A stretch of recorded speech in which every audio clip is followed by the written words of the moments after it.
السلام عليكم ورحمة الله وبركاته، حبايب قلبي، ازيكم عاملين ايه؟ يا رب تكونوا بخير. اللهم صل وسلم وبارك على سيدنا محمد وعلى اله وصحبه وسلم اجمعين. النهارده بقى جايه لكم باكله محبه جدا للشتاء. في ناس مش بتغسلها وناس بتغسلها، جايه لكم بالقلقاس. انا بصراحه من الناس اللي بتغسله وما عرفتش اعمله كده، او اللي هو امسحه او حاجه. هما بيقولوا يعني ان هو فايدته بتبقى في ان هو ما يتغسلش، او في الجيلاتين اللي هو بينزل منه. بس زي بقى ما احنا متعودين بقى ايه مع امهاتنا وكده، ان احنا ما لازم يتغسل. طبعا لازم يتغسل لحد ايه، زي ما بيقولوا كده ايه، ما بيزيق كده. ماشي، اللي هو ايه، ما يبقاش فيه اي حاجة. دي من اهم عوامل نجاح القلقاس. نقول بسم الله ولا حول ولا قوة الا بالله، ويلا بينا نشوف هنعمل ايه مع بعض. اول حاجه هنا معايا شويه شوربه، يعني مناسبين للايه، لمقدار القلقاس اللي معايا. هنزل عليهم بشويه خضره كده متخرطين تخريط رفيع قوي. مش شويه الخضره دول بتفرق جامد جدا في القلقاس. بعد كده هننزل بالقلقاس اهو يا حبايب قلبي. بعد ما نزلنا بالقلقاس على الخضره، هننزل كده بعصرة ايه، نص ليمونة او ليمونة، دي ليمونة كبيرة. فايه هننزل بيها كده. الليمونة دي بتعمل عملية ربط شديدة. لو مثلا ايه، يعني طبعا احنا لازم نبقى متأكدين من غسيله، بس يعني الأصعب الأمور يعني. ننزل بالنص ليمونة دي كده. وبعد كده بقى ايه، نسيبه هيغلي غلوة، ويلا بينا نعمل السلق مع بعض. الخضرة بتاعت القلقاس بتبقى شبت وكزبرة. والله وجربي ان انت تقطعي شويه صغيرين دول، هيفرق معاكي في طعمه جدا. يلا بينا نعمل السلق مع بعض. اهو يا حبايب قلبي كده، السلق اللي احنا قلنا عليه، اللي هو حاطين السلق معاه كزبره وحاطين معاه شبت. هنبتدي بقى ان احنا ايه، نخرطه كده لحد ما يبقى ايه، ناعم زي الملوخيه. ويلا بينا بقى ايه، نقوم نعمله مع بعض. بعد ما نخلصه خالص نشوف بقى ايه هنعمله ازاي عشان ناكل احلى قلقاس. هنا كده يا حبايب قلبي معايا معلقه زيت، عليها معلقه سمنه كده. ونبتدي ننزل عليهم بشويه توم، معلقه توم حلوه كده، معلقه توم محترمه يعني. اهو كده، بسم الله.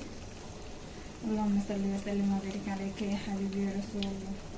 صلوا بقى على الحبيب المختار كده. خلي ربنا ايه ييسر لنا كلنا الامور. ننزل عليهم بسم الله بشويه كزبره.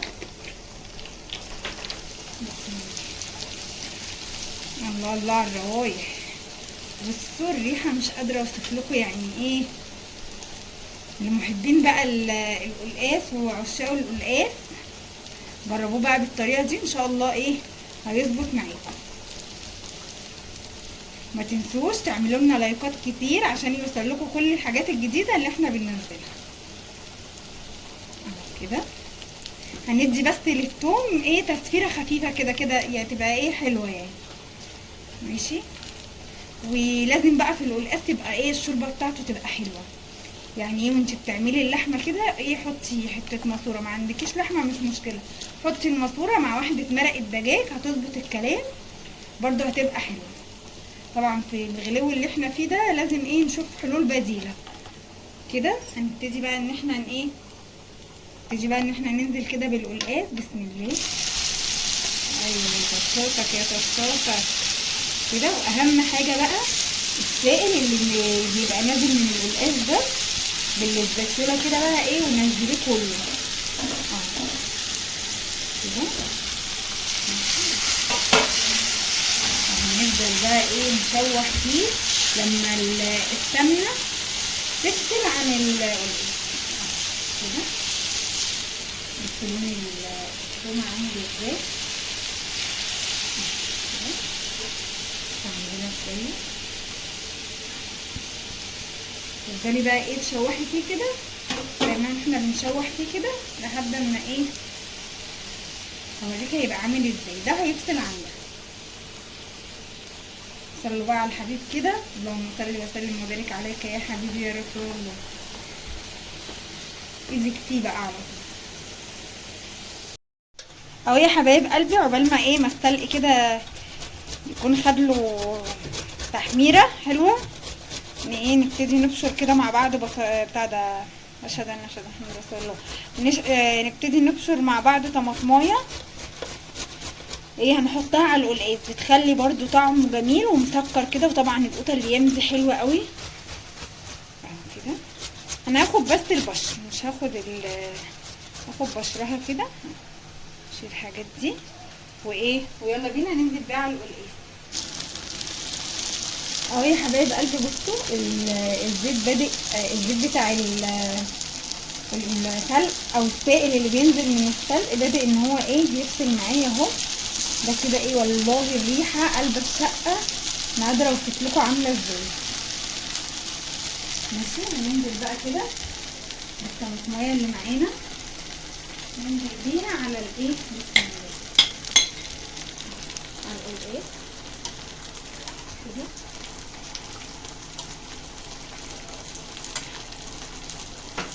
اللي بيعملوا بقى زينا كده يقول لنا بيعملوا كده طماطميه واحده مش اكتر من كده. اهو بصوا كده احنا ماشيين صح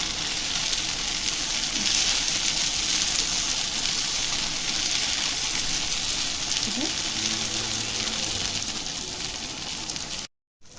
اهو يا حبايب قلبي بصوا الزيت بتاع القلقاس فصل ازاي، او السائل اللي بينزل من القلقاس بصوا فصل ازاي.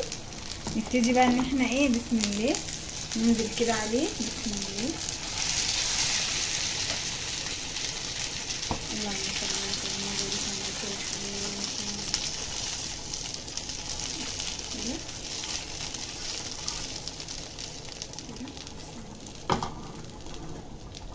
محمد ولا الطماطمايه اللي احنا حطيناها بصوا بقى لها اي وجود. وبصوا لونه بقى اخضر تحفه. مش ناخد بس شويه شوربه كده او شويه شوربه من القلقاس هنا. بسم الله الله الله على الطشات الجامده كده. نبتدي ان احنا نلم الدنيا كده، اي حاجه ما ترميش حاجه عشان حرام، حاجه كلها غاليه يعني بس كده هيغلي بقى. واول لما يغلي هنطفي عليه عشان خاطر ما يستويش زياده عن اللزوم. عشان يعني في ناس ما بتحبوش زياده عن اللزوم، انا واحده من الناس بتحب القلقاس مستوي جدا. بصوا لونه عامل ازاي. سيدي يا سيدي على الجميل. ان شاء الله يعجبكم وجربوه، وما تنسوش تعملوا لنا لايك وشير وتفعلوا الجرس وتدوسوا على كلمه كل عشان يوصل لكم كل جديد. ويلا بينا نقدمه مع بعض. اهو يا حبايب قلبي كده ده الشكل النهائي بعد ما عملنا بقى القلقاس. بصوا الخضار بتاعه وحلاوته والسخونيه بتاعته بقى الى عشاق القلقاس او محبين القلقاس حاجه كده تحفه. جربوه ان شاء الله هيعجبكم، وسهل جدا وخفيف في الاكل كده، وحاجه كده تفتح النفس. في الشتاء ده بقى بيدفي قوي قوي قوي قوي قوي. ما تنسوش لو الفيديو عجبكم تعملوا لنا لايك وشير وتفعلوا الجرس وتدوسوا على كلمه كل عشان يوصلكم كل جديد سمسمه بتنزله. والسلام عليكم ورحمه الله وبركاته.